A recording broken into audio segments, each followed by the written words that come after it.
Hi, good morning, good afternoon, and welcome. My name is Colin Campbell, and it is a great pleasure of mine to introduce both Melissa and Hope today, who are here to talk more about their paper on crafting managerially relevant articles based on qualitative research.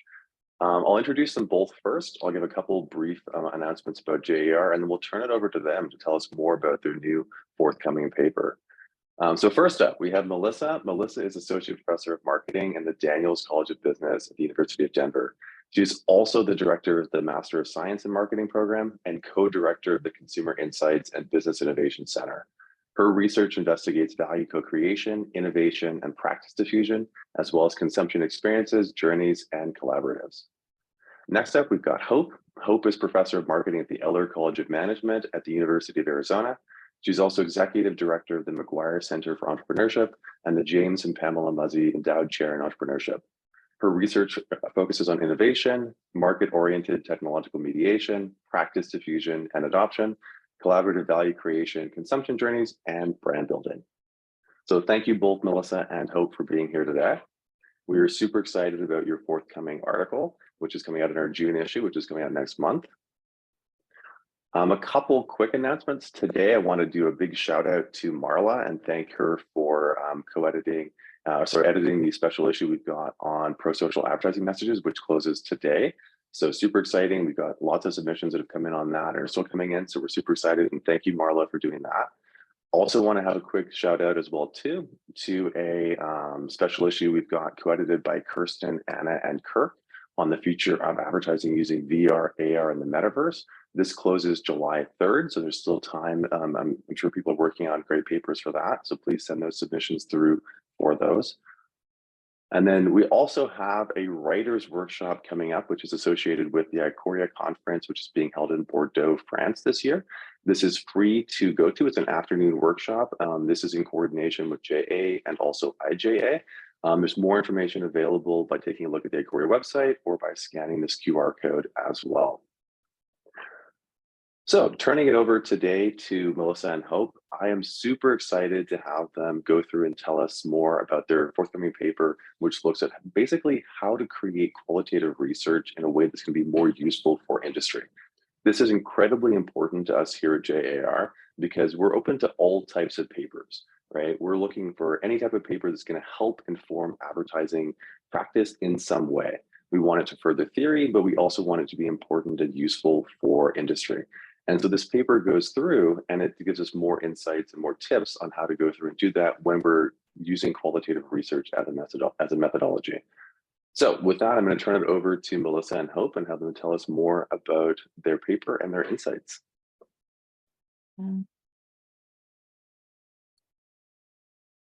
Sharing screen. Oops. Yeah, there we go. Perfect. So first of all, Melissa and I want to thank you for the opportunity to publish a paper like this. We are very passionate about qualitative research. We're very passionate about imagining how it can be more managerially relevant. I think a lot of times there is a kind of a back thought in people's minds that qualitative research is about things that are exotic. And actually, qualitative research is very useful for things that are very mundane, things that are very strategically oriented. And I'm going to try to help you make a case for that. And Melissa is jumping in whenever she feels comfortable doing so. But we want a big shout out to Colin and JAR for this possibility. Yeah, thank you so much. So I want to think about big data. It's kind of the conversation that everybody's having. There's so much big data, there's so much data that we can't even put our heads around it. And I want us to imagine that big data is really important. And so first of all, if I say nothing else in this, Melissa and I want to make sure that we are very clear to be respectful of all the traditions for research. As long as it's rigorous and applied well, all research can contribute so meaningfully to marketing as a practice. And we want to make sure that we're very clear on that. But I think when we talk about big data, the romance we're having right now is because we have all of this manifestations. We know that something happened. And so we're able to capture on our telephones and on our scrolling history and the things that we purchase online. We're able to find all of this data about what happened. And it's very important data. So I don't want to say it's not important, but it leaves us with thinking about how text and how activities become manifest traces of stuff. So again, we know that it happened, and we know that it happened on this date. We know that it happened in this way. But what we don't know are the patterns that exist there. And so there's a lot of great tools we have now in the big data space for natural language processing, and a lot of great techniques to get patterns. Again, they're patterns of what happened. So it's if something occurred like this, it can look like other things that have occurred like this. And these patterns are very important, but they only tell, again, the stories of what happened.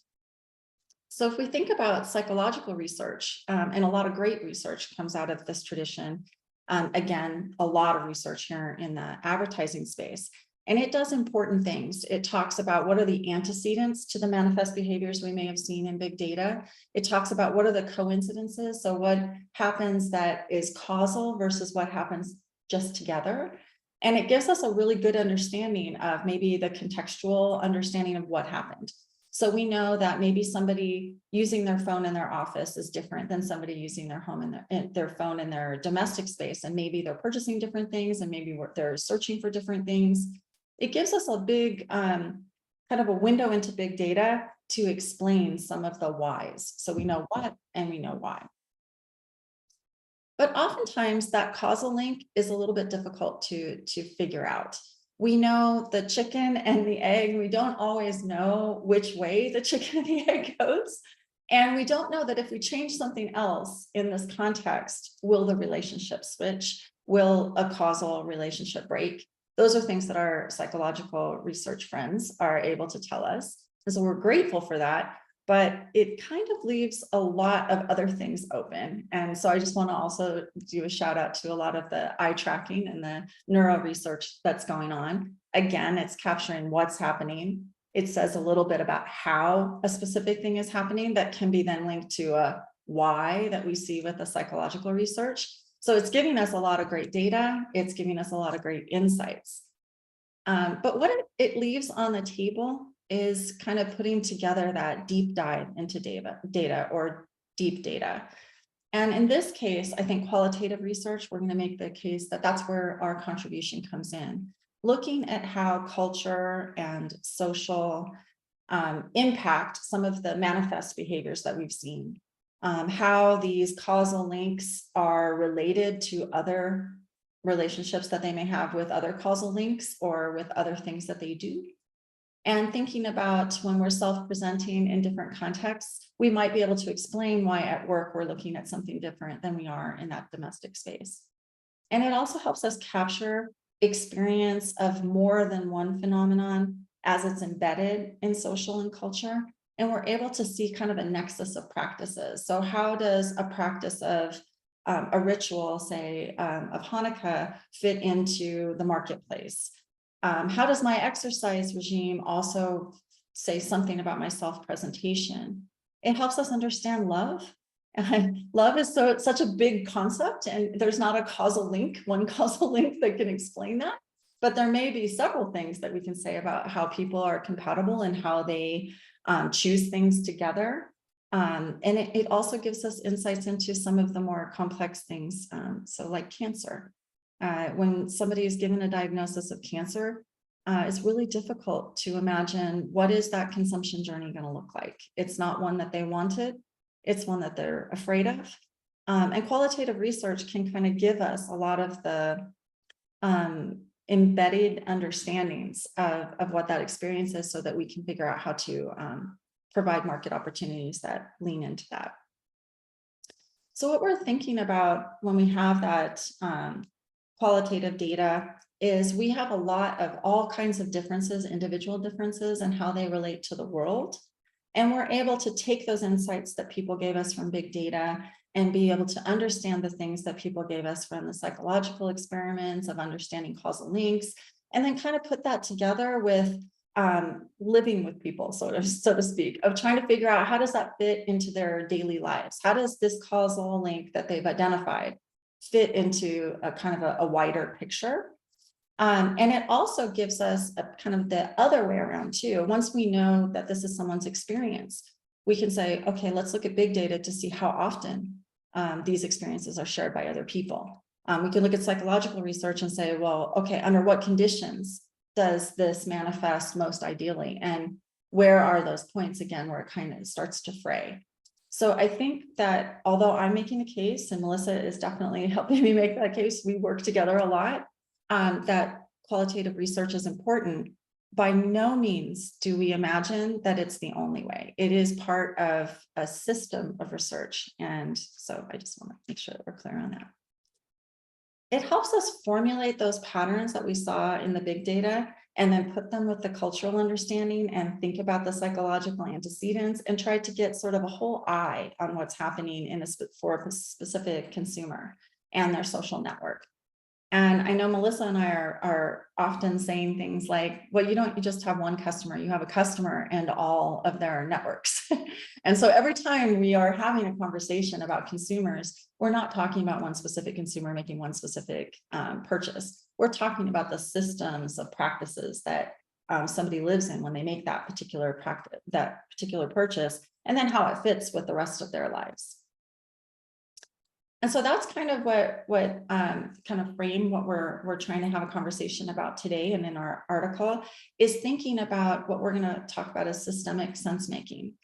And it's the idea that first you have to kind of notice the phenomenon. And one good way is to read your colleagues' works that are telling about manifest behaviors and about antecedents and causal links, and kind of thinking about that and saying, okay, if we know these insights from our great colleagues, how can we then identify the system of things that are happening around that?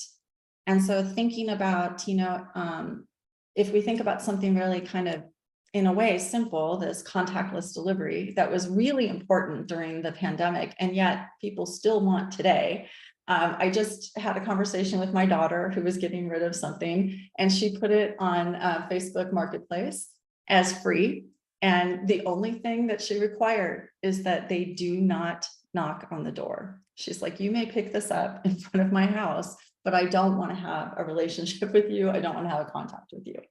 And if we think about that, then we're able to say it wasn't really necessarily just about the pandemic, but this idea of contactless delivery that was born in this era has other benefits about this.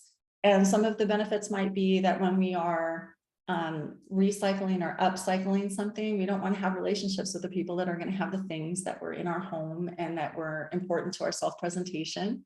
We don't want to have somebody judge that in front of us. We don't want to collect any money, because then we would know exactly how much it was worth, right? So kind of thinking about how something that we identified in one context kind of fits with a bigger, broader scope. Melissa, I don't want to talk over you. Do you have some? Oh, yeah, no, I think when we're thinking about how we could be more managerially relevant, specifically when using qualitative research, we wanted to be really careful about thinking through what the process looks like and how we can integrate something like sense making, which comes out of a process through which we understand the world and think about it more systematically and organize the information and inputs more systematically so that it can be more rigorous and relied upon as data and telling stories, but also in making decisions.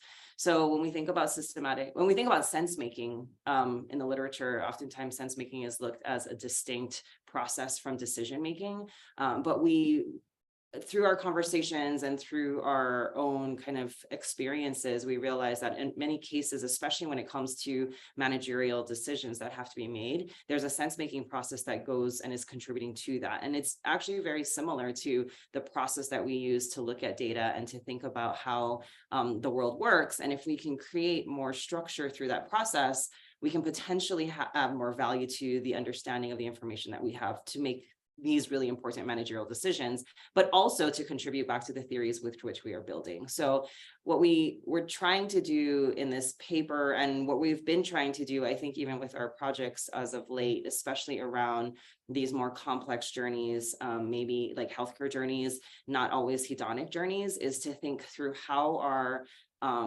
what does the process really look like when the context is more complex than making a daily purchase or maybe making a decision to engage in a hedonic experience.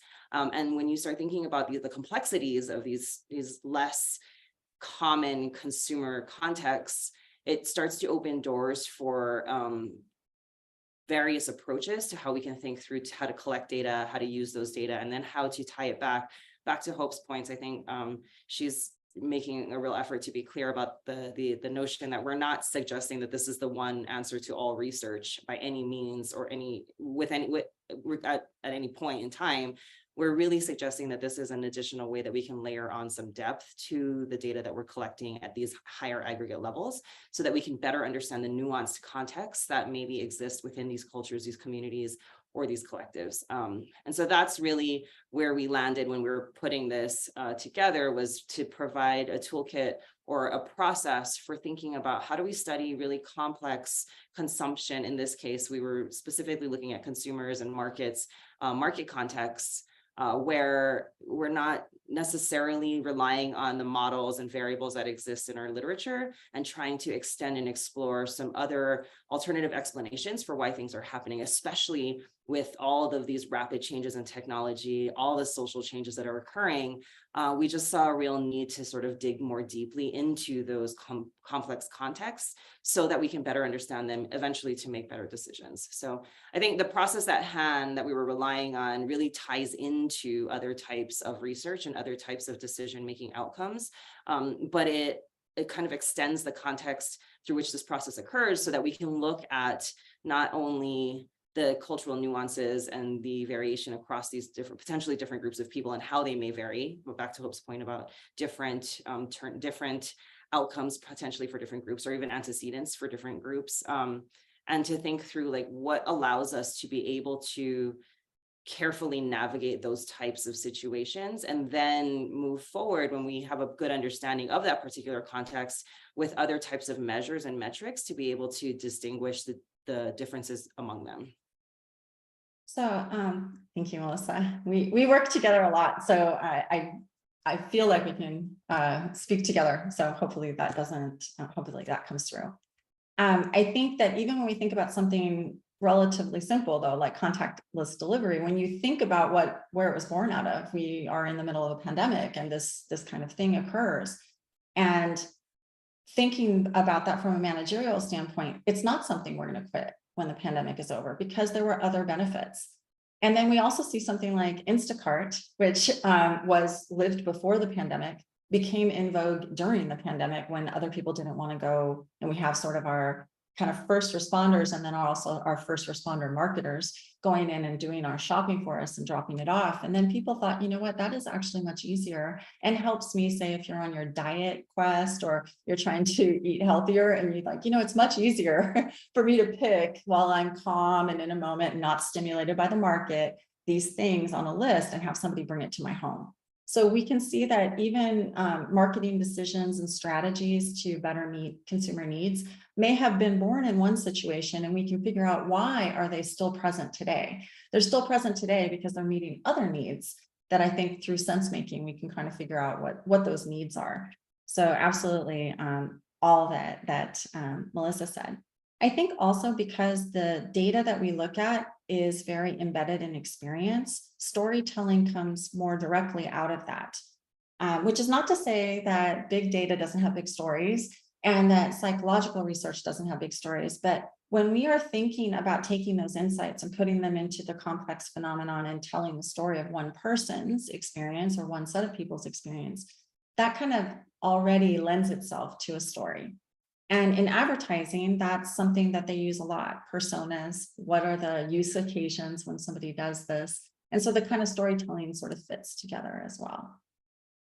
So Melissa, jump in whenever. When we're thinking about sense making, it sounds like something that's built, you know, kind of in that sociology space. It is, but it's actually used in managerial research a lot, specifically with organizations. So in organizational studies, they've been working a lot with sense making. We in marketing are working more and more with it.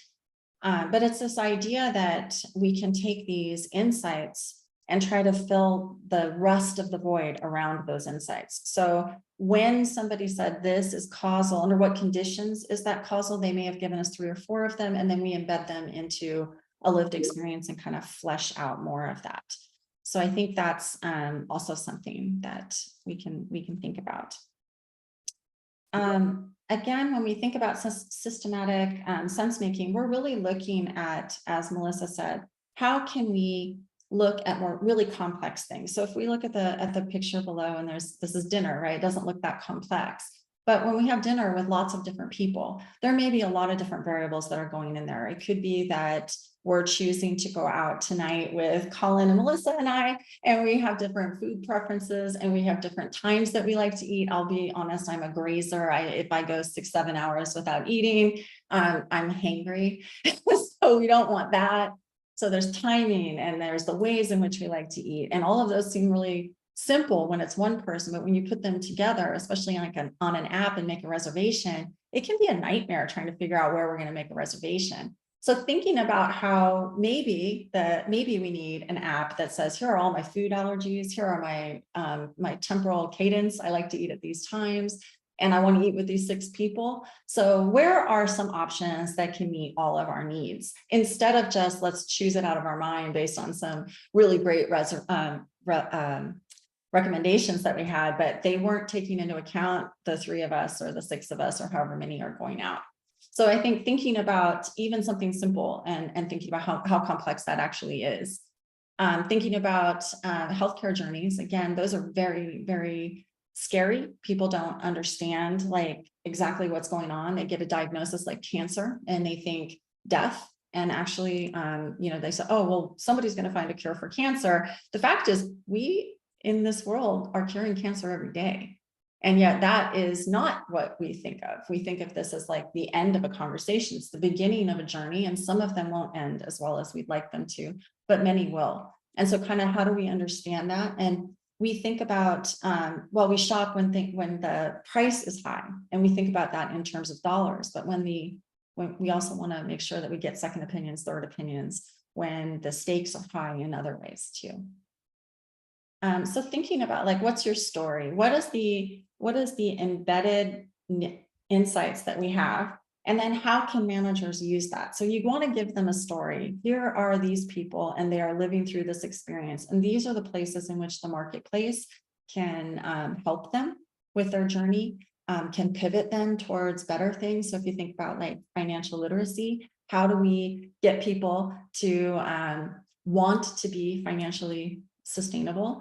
And how can we then tell a story to credit unions or banks or credit card companies that would say, if you want consumers to be here for a long time, these are the kinds of strategies you have. If you want to maximize their loans, this is another story, and perhaps not the story that the 3 of us would want to tell, but I'm sure there are people who would like to tell those stories too.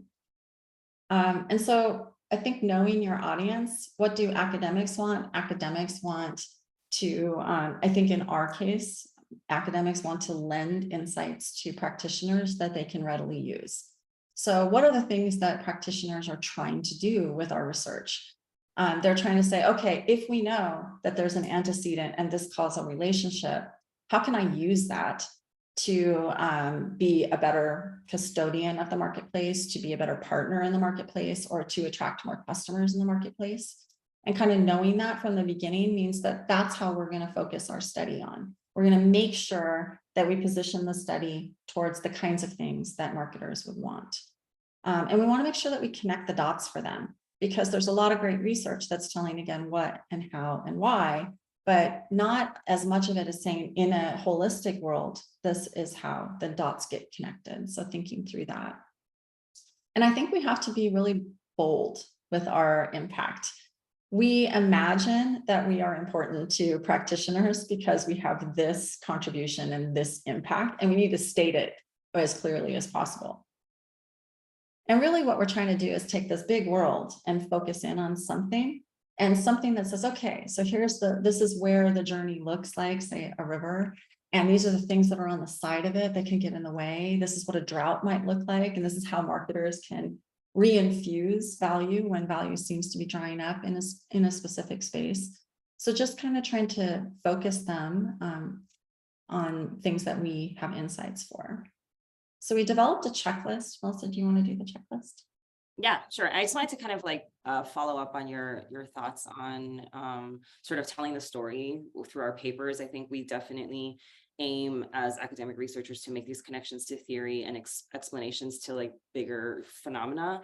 But from a managerial perspective, I think this approach to research allows us to really embed the voice of the consumers into the stories that we're trying to tell. And I think that is especially applicable in advertising research, where we're really, particularly now when the voice of consumers are everywhere and we are attempting to harness those voices and tell the stories that these brands want to tell, it's especially important for us to think about their own experiences and really get this phenomenological perspective to be able to articulate that when we're trying to build out our brands in the way that we want to do that. So the voices from the informants that we collect when we're using this type of approach, this type of data, really provides us with this experiential perspective that can then be projected through our communications, both in our theoretical descriptions, but also in our practical applications of who these consumers are and what their needs are and what their experiences might be, especially in these, back to our emphasis now in these complicated, more complex spaces, but also in these what look like potentially more simple daily activities like eating dinner. I mean, the type of food that we eat, the way in which we prepare our food, where we sit to do that, those are all have cultural, historical heritage that we sometimes take for granted. And if we can start to understand those better, we might be able to understand some behavioral changes as well. So again, I think that's a really important piece, is thinking through when we're doing this, crafting our narrative, not just to publish in academic journals, but to think through how we can make sure these stories reach the audiences beyond these academic circles so that we can effectively drive the types of change that we want to see. For this checklist, we were really just trying to think through how do we take these methodologies that we have, and there's a variety of qualitative methods that we rely on in order to understand things depending on the types of research questions we're asking. But to design these studies can be pretty vague and ambiguous, and it's hard to sometimes think. It's not like designing an experiment necessarily, where we know the variables we're looking for and we're trying to identify specific relationships, causal relationships between said variables. So sometimes it can seem like daunting to try to design a study that doesn't have a real pinpoint when it comes to what are we measuring, right? So we designed this iterative research checklist for you to think through, where do we start when we're trying to collect this type of data? We really have to think through what makes this context complex, and how can we think about the phenomena within that complex context that we want to specifically study. So if you can head into a research project not just with, oh, look, this subculture of consumption is so fascinating and I want to learn everything there is to know about it, but what is it within that group that you are interested in understanding? Because if you don't start with a starting point, even though might not be a specific behavior or action, it's really difficult to hone in the project altogether. And I speak from experience trying to study something like the subculture of surfing. When I started doing that, it was kind of this big, awesome, cool thing to study, but I eventually learned that without some kind of North Star or some kind of direction that I was trying to get to as an outcome, it was just taking me in a million different directions. And that can happen really easily with these types of data because there are so many cool stories to tell.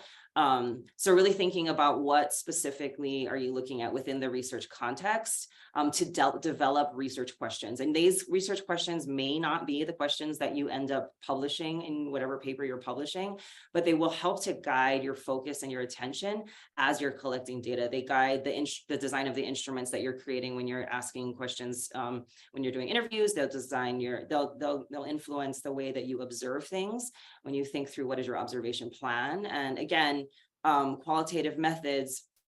The reason why we wanted to emphasize this systematic part of this sense-making approach is to say that we need to have these types of guideposts in place in order for us to have an outcome that speaks back to the questions that we're trying to answer and the problems that we're trying to solve. So thinking through what those research questions are, and then what types of data are you going to use, And really even thinking through how you're going to analyze your data ahead of time, because if you go out and you collect data without thinking through your analysis, it's going to take you so much more time on the back end to be able to code your data, to find interesting patterns, to think through how are we going to actually use this to make decisions, either or inform theory.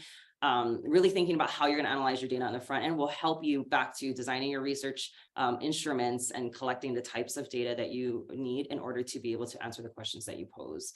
As you're organizing your data at the end, you can go back to your research questions and think, are my data really answering the questions that I asked? Or are my data telling me a different story and I have to reframe my questions? And so again, this is why we wanted to underscore this the iterativeness of this process, to say that it's not just we design a study, we run it, and then we come up with findings and provide those findings. It's really a process of saying, what is the data telling me? What are the data telling me? What kinds of questions should I be asking, and potentially even revising it after your data are collected. And then you're working on that and thinking through what are my real questions, who is the audience that you're telling the story to? So hopefully you had when you started this project, you already have a sort of a discipline in mind, some journals you might want to target, but then specifically looking back to see who are the leaders in the field, what are the most recent publications that are related to this particular topic, and then crafting your story to engage in those conversations and to participate in the dialogue. So it's not just saying, hey, I found this new cool stuff, but it's saying, like, there are people working in this area and it's a really important area because of these reasons. And here's how my story helps contribute to understanding this particular field, or whatever we're studying in this particular field. Let me and then really, can I jump in? I think we need to even be bolder in that. So Melissa and I know that we think about this all the time, but what is our managerial relevance? A lot of people don't start there because they find something that's exciting. But I think thinking about, like, what would marketers do differently if we examined this, and if we keep that in the iterative space, I think that helps too. Yeah, and not just marketers, maybe public policymakers, like in any context in which we are influencing and driving and guiding behavior or informing specific actions to be taken. I think marketing plays a huge role in all of that, and it has to be well thought out as we design our studies and then execute and then publish them. So I think building on that, we want to make sure that at the end, these say something to the practitioners as well, whatever they may be, public policy or marketers, that we could see our insights written on the board that they are driving their conversation towards and thinking about strategy. And they put us up there because they're like, oh gosh, Colin and Hope and Melissa and whoever's out there had these insights, and how do we move forward with our marketing strategy considering them? So I think we kind of think about that through the whole process, and thinking about, like, given your findings, what can be done better or more efficiently, how and why, and given our findings, what can create more value, how and why. So keep thinking about not the coolest thing that you found out, but what would change in the marketplace if we knew that for any of our market actors, and then how can we create hopefully more value than we have, or change a negative value, like something that's depleting value, into something that's at least neutral. So thinking about that, I think, is important. And then I think we should want to open it up for questions, so I'll stop sharing. But thank you for giving us an opportunity to have a conversation about this. Thank you so much for your presentation. I think it's a super important topic, because I find that oftentimes, like, qualitative research can be really tough to do. Right. And I noticed that as well too, just seeing papers that come through as well. And I think that, like, it's kind of weird, because I think in some ways a qualitative paper, if it's done well, can be hugely impactful, but it's also really tough to do. And so we have a question coming through about, like, if there's an example of a paper that you think really does a great job of bringing this to life, and we can kind of, if you've got one in mind, we can definitely jump in with that. Otherwise you can sort of mull it over. I don't know, but. Okay, I'm not gonna, let me start with something here. I think I will say, from my perspective in my papers, I have great colleagues' papers. There's so many great papers, and we can have a conversation about that. But I want to, like, learn from the mistakes I made. So I have an impactful paper in 2009, How Brand Communities Create Value, which focused on the managerial story. And that is much better. It's like, just thinking through, like, if you told them right away, this is what the value is much better than thinking about the context of something. So, when you write about religiosity and people are like, what does religiosity have to do with the marketplace? They have to connect that extra dot, and don't do that. So please learn from my mistakes that if you want to make sure that everybody understands the impact, put it right up front, and try to make sure that you mute your context a little, because I will tell you, in the work that I do with Melissa, it's so like I have a certain, we're into surfing. And that's not the point of the research. We use that as a context because it's one that we could get a lot of insights on. We could go kind of deep into that community. But, our paper is about, say, practice diffusion or reflexivity in consumer journeys, and make sure that that's out front and not the context.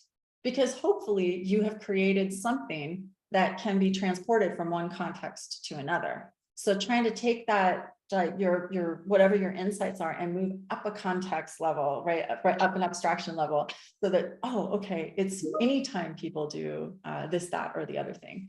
So I think that that's, I would say that I have some, I don't know, I like the Fashionistas paper. I think it does a really nice job. So shout out to Eileen Fisher for sure. And Diana Scarabato, they do some really nice things. So I don't know if you guys are familiar with that paper, but the paper is really important because it says, why are there all of these consumers out there who have a need and distinct wants that are not being addressed by a marketplace? And it's like, that seems like there's so much value left on the table. Somebody should be thinking about this, and systematically they are not. So that I like that. It's like a counterintuitive that they explain and they step through. So I think that's a really great paper. But yeah, I think that the main thing is, please don't get caught up in your context, because it can be detrimental to everything else.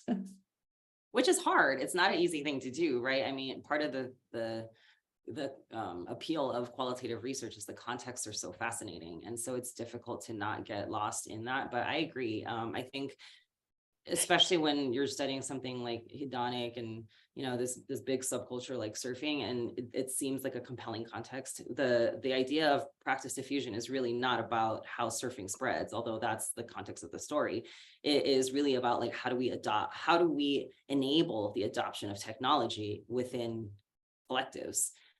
And in this case, it's a surfboard, but it could be any type of technology like AI. And I think right now we have incredible implications for that. So, but those were not the way that's not how we started that story, right? That's not how we thought about that project when we first started writing it. And so I think there's opportunity to take something like a phenomena like practice diffusion and think about more managerially relevant outcomes or decisions to be made in that space, so that we can use it practically. And that's part of this thing. And I think that's part of the challenge of academic research in general, is that our audiences are varied. And I think JAR is awesome in that many of the authors are practitioners, right? So when we were thinking through how do we communicate a methodology like this to this group, we want to be sure we connect with all the authors in this space. And that required us to really sit and ponder and think about, like, how do we need to do this better or differently, so that we can make sure it's relevant for anybody who wants to publish in JAR, but also to take this methodology outside of our academic circles to really think about how we can, one, understand the world better, but then two, do something with this understanding. That's awesome. I love that. It's a great segue as well to like a question I had on tips, right? And so you bring up one, Hope, which is great, which is abstracting above that context and trying to go beyond what it is that you exactly examined in a paper, which I think is so important. Is a lot of the times I'll see reviewers go through and take a look at a qual paper and they'll go, it doesn't go beyond description enough. And I think that, like, trying to purposely link it to practice, trying to purposely like kind of zoom up a little bit and kind of get more general can be helpful. But I'm curious as well too, because you both have written tons of really impactful qualitative papers, as well as also gone through and reviewed, I'm sure, many more, right? What are some other tips you might offer for people who are getting into qual research, or even people who are more experienced, just to really elevate their papers and hopefully get them through the review process? Okay, I'll take the first stab and then Melissa jump in. I think, again, has to do with the context. I think we tend, as academics, to want to go into the culture that we're studying or the phenomenon we're studying and use their emic language, which is great. We should do that.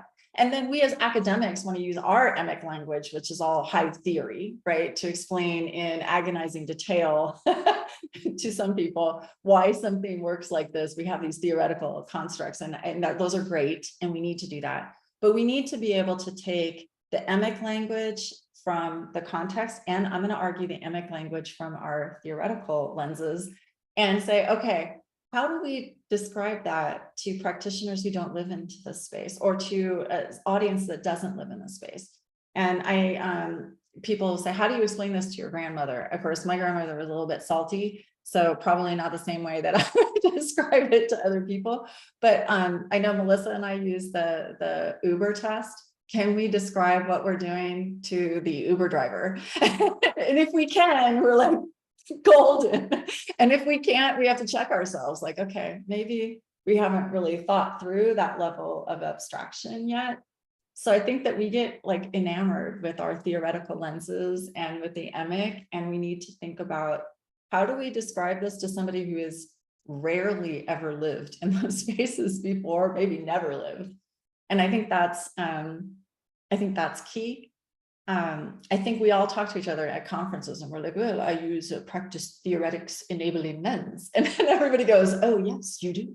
But like out in the world, nobody cares about that. So you have to think, okay, what was the insight that we came up with that's absolutely agnostic to theoretical lens to somebody else? I think that's a big tip. I think to add to that, really having these conversations about methodology are super critical in forums like this, but also just one-on-one with people who do qualitative research. I mean, I have a lot of, I hesitate to say oftentimes that I'm an expert in this space because there's still so much to learn. And I learn so much every time I read a paper or have a conversation about how someone collected data or how they rethought their analysis, or even if someone asks me a question and I help them think through or provide like whatever insights I have based on my experiences. Like this is a never ending learning process. There is no one clean methodology, I think, to do qualitative research. And that's kind of what makes it exciting and scary. But it also allows flexibility with how we want to study the world and these really complex things that are difficult to study and often understudied. So I think really having conversations with people in their own experiences and thinking about how we can integrate quantitative data, like, content analysis data or analyses with our qualitative analyses, like what does that look like? And I know mixed methods is like this real scary beast, especially when it comes to the review process, but it is definitely something to strive for, right?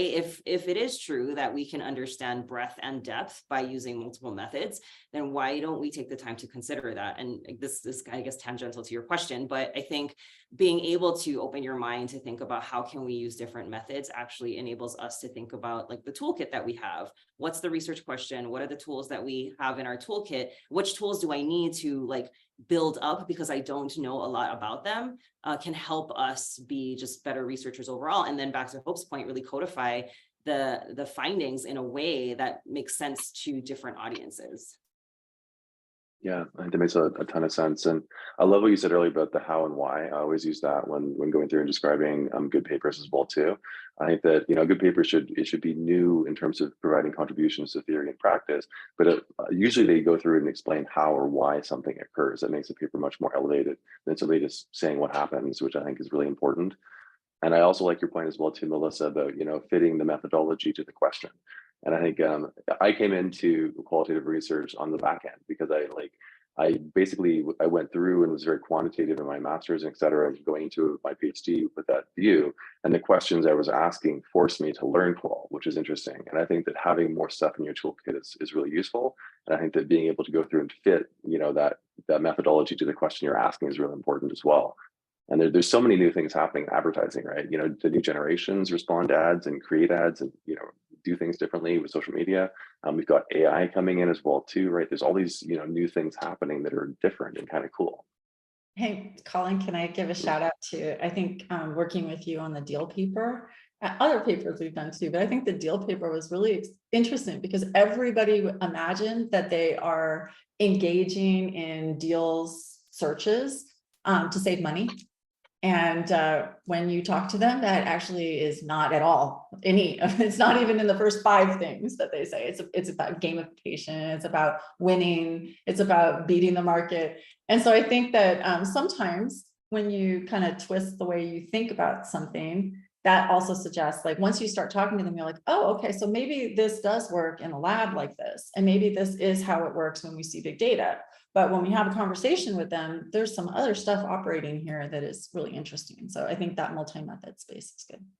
And I think that's a great example of like how qualitative methods can help you see past your own assumptions, and why you would need to do something like that, right? Like if we assume that people engage in deal making because they're trying to save money, and we design an instrument that has, and outcomes related to saving money, but we don't think through the rush of the feeling that you get when you do that, then we might actually miss out on something really important that's ultimately driving that behavior, right? So I think taking a step back from these really interesting findings that we have using these types of experimental design and things like that to say, what are the nuances and the context that might be underlying this outcome? Yeah, and we've seen that a lot with influencer advertising as well too, right? Initially, everybody kind of equated it to celebrity endorsement, and it was really the qual work that really kind of enumerated like how it's different than a celebrity endorser, and how there's different processes and different mechanisms, both on the influencer side in terms of like how they become influencers, and also in terms of how consumers respond to them as well too. Yeah, and that's allowing the voice of both the consumers and the influencers and probably the organizations too to really come through in terms of their experiences with this shift in this form of communication. Yeah. All right, I'm going to turn to I've got tons of questions coming through, which is awesome. If you've got questions, please feel free to throw them in the chat as well. First question we have here from Gwen, which is how to tie in or pull existing theory in when telling the story and the findings. So any tips or advice on that? Okay, so I'm gonna, I have a idea, and I know Colin knows that, certainly Melissa knows these ideas. I think that in a lot of research, especially when you think about experimental or kind of the conjoint analysis situation with our modeling friends, they are looking at findings as raw. And then in the discussion, they link it back to theory. And I think in a qualitative paper, you're constantly doing that iterative. I call it the fundation. So you have the findings and discussion are kind of one thing. It's like this finding is substantiated by the following things, and it's counter to the following things. And in those will cash out a little bit more in the discussion. But I think I think you're right when you're this question is really obviously somebody who's grappled with this. Findings in qualitative research can't be raw like that. It's not like you can say, oh, we did this experiment, here's our graph, and this is when this happens. And you're like, then I'll tell you about that later. There's no later. You have to kind of constantly unfold. It's that iterative process that Melissa was talking about. And it happens even in the paper. Yeah, and I think it also, again, when you get findings and you organize your data in such a way that they don't respond and answer your research question exactly, it actually forces you to rethink kind of from the beginning of this, like what is really happening here and how do I most effectively tell this story, which may redirect you to a different type of theoretical lens to answer and explain what's happening there.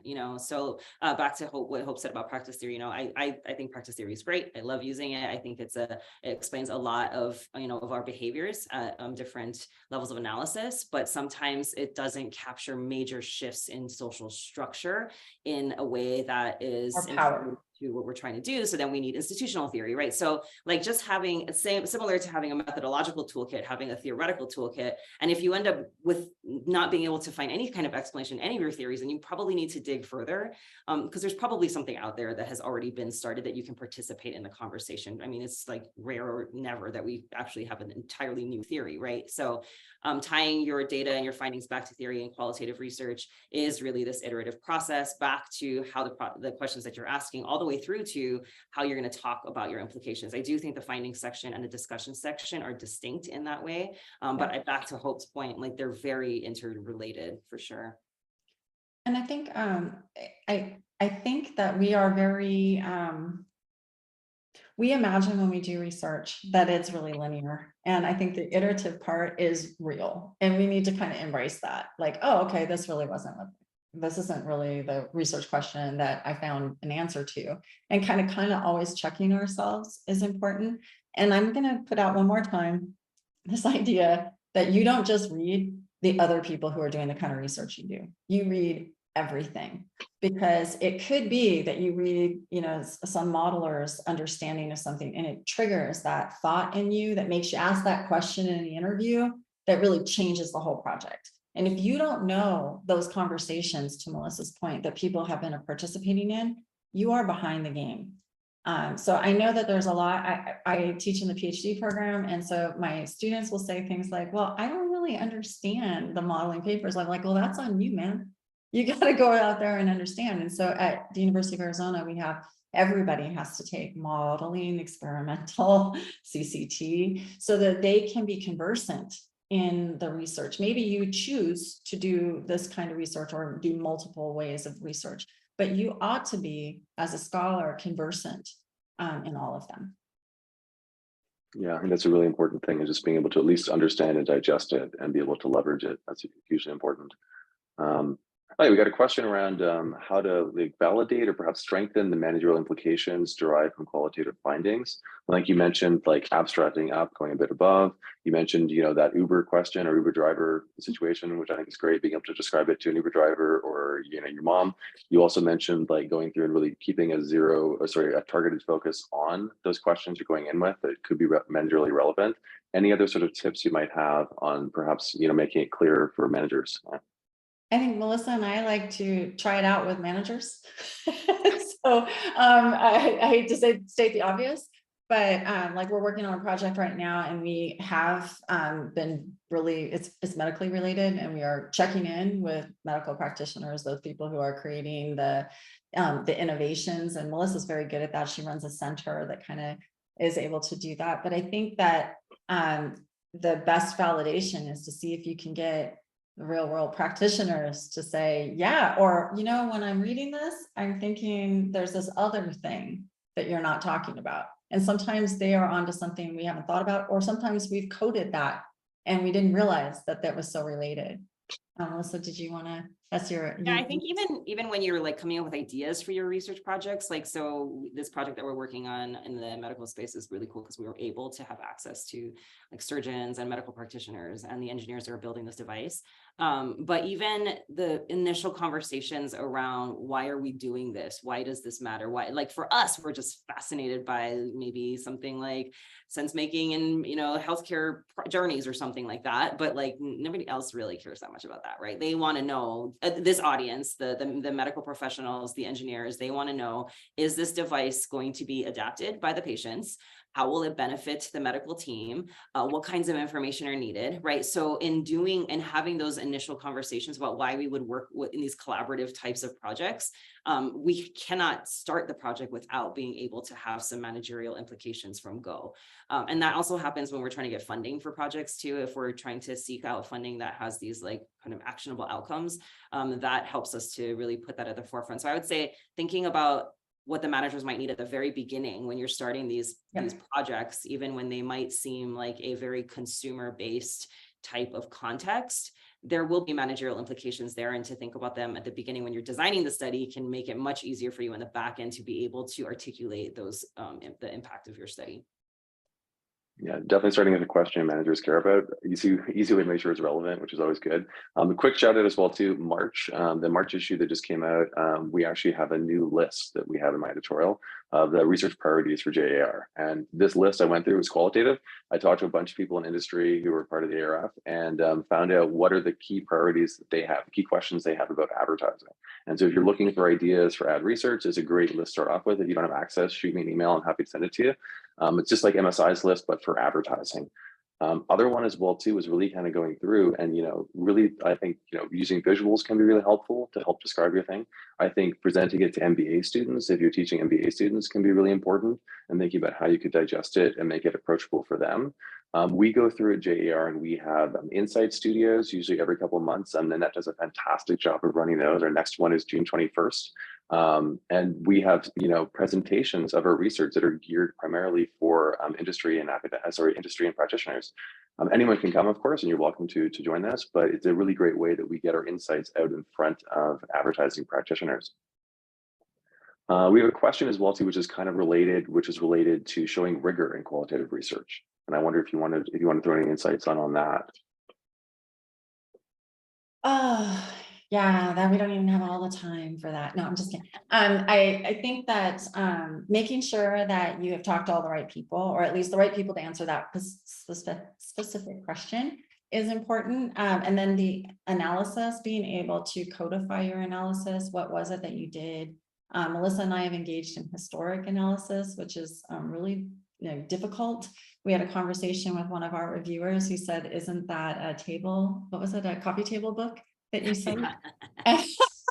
Well, it's actually history, which has beautiful images that can also be placed in a coffee table book. But I think that the rigor is in what kinds of data do you have and trying to triangulate data. So I would urge people to not always have verbal, but what was it that you observed and what other data sources do you have? What are the visual elements in something? I think we tend, especially advertising, is really dependent on visuals, and yet oftentimes everything is textual that we consider.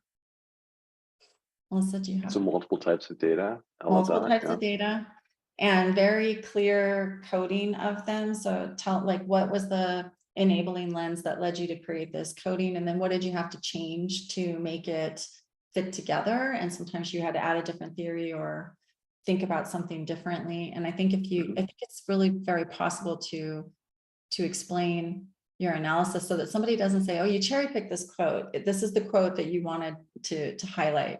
It's like, well, no, it is, part of the emic voice for the following reasons. So kind of outline, why was this quote chosen over other ones, or why this image over other ones? It's a good question because it is the reason for the season. I've seen you as well go through in your papers, you've had samples of those images and things like that. I think about your surfing one and other papers you've done where there's examples of those kind of, pieces of data that you're using in your analysis as well.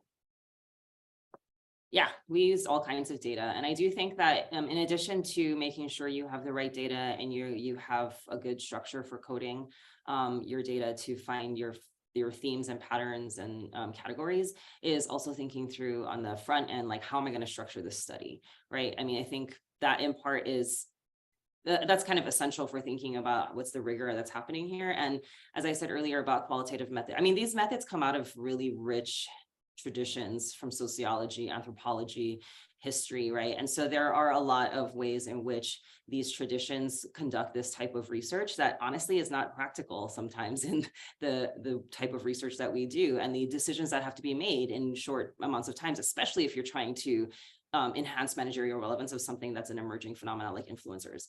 And so we have to kind of think through what is the most structured approach that we can take to answer the question that we're asking, which I think it always kind of goes back to that, and then be able to defend it and defend it to people who do this type of research. I think the review process has been, in my view, really essential in making sure that papers that are published in this type of, in this methodology are rigorous because of the way that the reviewers, and that's sometimes the challenge of publishing mixed methods papers, is that the methodologies that these authors or these scholars are using vary so greatly that it's hard to align the rigor of qualitative research with the rigor of quantitative research, because the structure of these types of studies are quite different. It's very true. Yeah. I don't know if you have time or not. We could have a lightning round. We've got a couple of questions here about cutting edge methodologies. We've got one about qualitative papers taking a long time and any sort of ideas on balancing that. And we also have one about presenting yourself in the job market if you're a qualitative researcher as well. So if you have time, if you want to throw any thoughts in on those, yeah. Yeah, I think qualitative research does take a lot of time because you have to go collect your own data. And so right up there, you can't buy a data set of it. It's difficult. But I would like to change the way we think about that, to say, I've taken the time to get this rich data set, and I can produce several papers from it. So that if you're constantly, if you need to get the same amount of data for the next thing and a different thing, you're playing the wrong game. You got to figure out how you can say this cut and that cut and this cut and that cut. Because I mean, think about a scanner panel data that the quant people use. They get 65 papers out of it, right? or 65 may be a bit high. Yeah, I agree. I think thinking through being able to leverage the data that you collect over that long period of time in different ways, and back to the complexity of the data.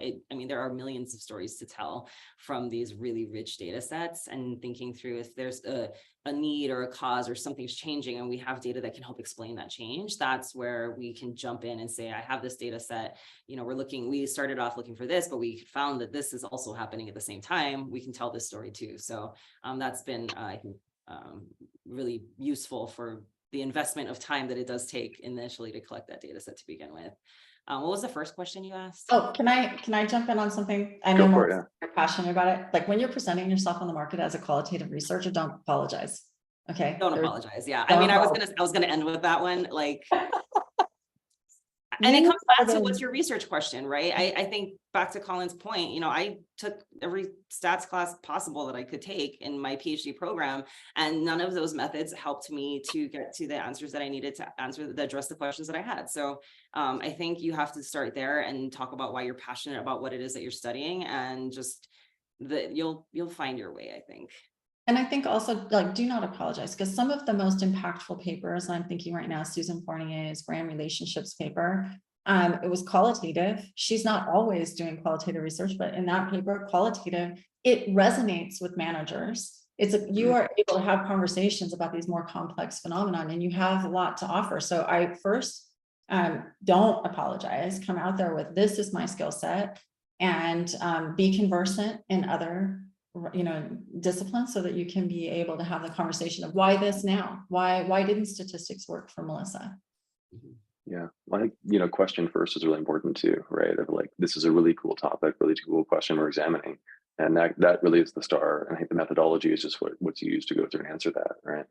And I think advertising is a place that has so many questions, unanswered questions right now. And when you don't even know what you're really looking for, back to the reason why, like, influencers, the kind of experience of the influencers and the customers, like, you're not going to be able to find that if no one's ever studied it before. So we have to start with a place where we're just like, what is happening here? Or can I just put a plug out? Why is something Instagrammable? Why are they taking pictures of this and putting it out there? It's a paper that Colin and I have been working on, but it's that kind of question. It's not because it's beautiful, that's one thing, or because it's cool, or because it's on trend, but it's a complex set of things that is about perhaps self-presentation, and how do companies then create these spaces to get people to add value. Awesome. Well, you have been a fantastic panel to have. Thank you so much for presenting your forthcoming paper. Everybody who's registered, we'll send you a link when the paper comes out as well too, which will be next month. You all had early access today with the webinar. We're also going to be posting this recording onto our YouTube channel as well too. So if you want to go back and review it or use it in future classes, things like that, please feel free to go through and do that.